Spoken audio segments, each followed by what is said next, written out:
You being one of the OGs in the game with a career spanning well over 40 years, how did it feel in 2016 when your peers inducted you into the Lowrider Hall of Fame? Wow.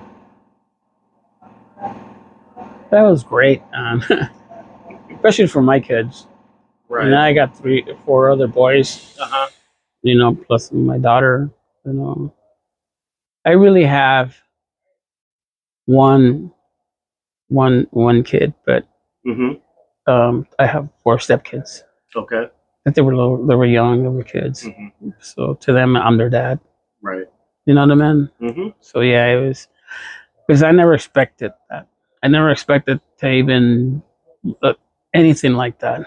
I just love what I've done, and it was great to paint a lot of these cars, and for them to.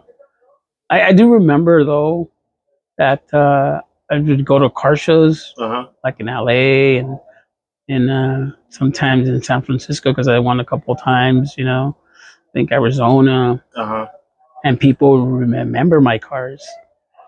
You know what I mean? Because that was our social media, our car shows, and our car was, it was the social media.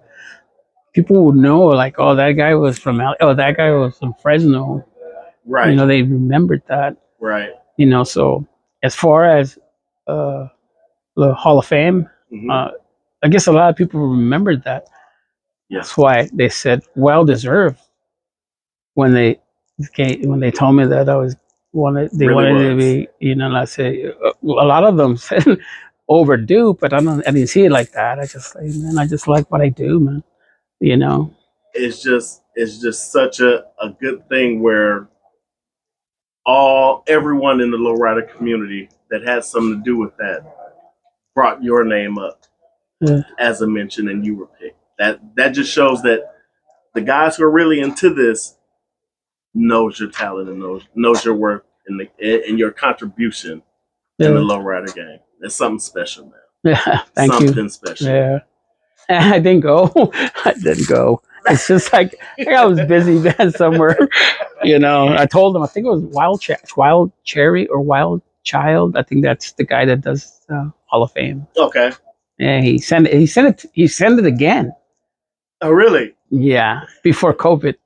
Oh, okay. And of course we couldn't do it, Right. Yeah, but hopefully maybe the third time.